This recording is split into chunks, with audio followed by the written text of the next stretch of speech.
He had the look, the charm, the intellect. He also led a double life with connections to at least 36 murders. Who is this mystery man, you may ask? None other than Ted Bundy. Ted Bundy is perhaps one of America's most unique serial killers. We're going to take a little glance into his childhood, some of his horrific crimes, and then finally some of his personal testimony, some things he'd like to share with the rest of the world. Now, Ted's childhood was nothing close to normal. He grew up believing that his grandparents were his real parents and that his mother Eleanor was in fact his older sister. This was to hide the fact that he was an illegitimate child that was born out of wedlock, and his mother was shamed. Around the time he was 12 to 13 years old, he discovered the world of pornography, which became an addiction. And no addiction is good, but especially at a young age, that really affects the way your brain develops.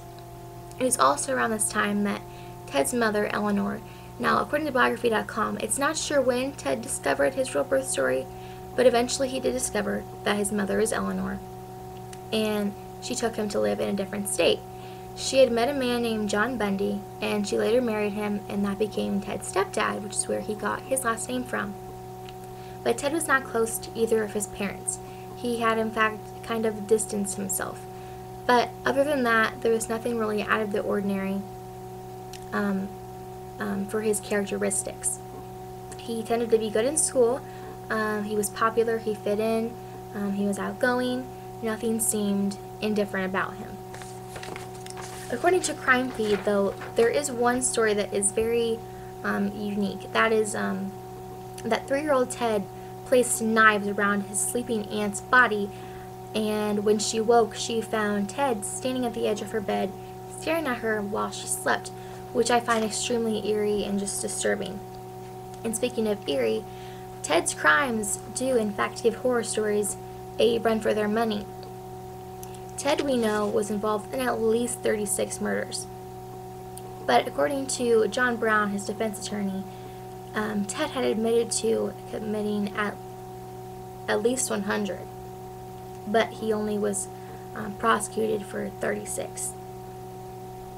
Most of his victims shared very similar qualities. They had long, dark brown hair, parted in the middle, young, attractive women.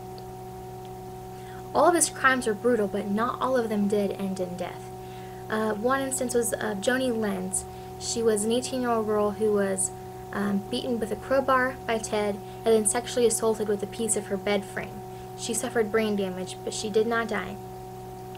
Kimberly Leach, she was a 12-year-old girl, perhaps the most well-known of his murders.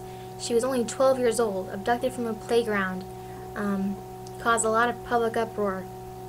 She was also sexually assaulted and beaten, and they found her decomposing body in a hog shed. He got the death sentence for that murder. He also received 2 other death sentences for the murders of Margaret Bowman and Lisa Levy, 2 sorority girls whom he also sexually assaulted and beat to death. Now, you might think that being a serial killer makes you inhuman, but as we see, Ted Bundy's life in prison changed, and slightly for the better. It's not what you think. While in prison, Bundy turned his life over to Christ. He admitted that in an interview that I've watched several times now, because it's very interesting. Fatal Addiction, according to Fatal Addiction, in that interview with James Dobson, an interviewee that Ted Bundy himself requested the day before his execution to talk to. And in that interview, Ted admits that pornography had a very large impact on his thoughts and his actions, and he really correlates the two together.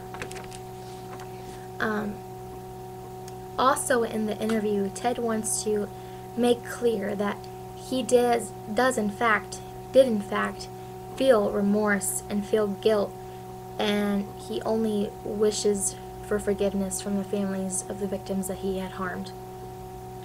When asked in that interview if he felt that he deserved to die, if he deserved the death penalty, he honestly answered, and very humbly answered, that although he did not want to die, he he takes full responsibility, and that he deserves the highest punishment the society can give him, which we can only accept.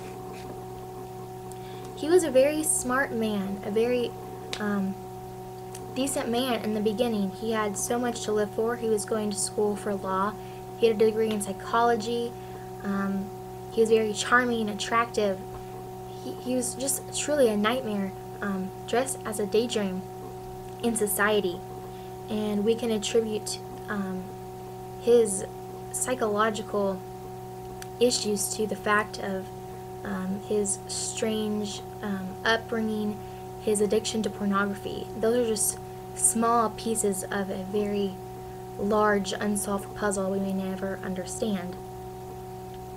My heart goes out to all the victims affected by Ted Bundy's violence. These are just a few of the many dozens to hundreds of people he may have killed. He had so much to live for, and what did he do? Truly sad. We need to know more about serial killers and the aspects of serial killers, just warning signs. We need to be more aware of the people around us.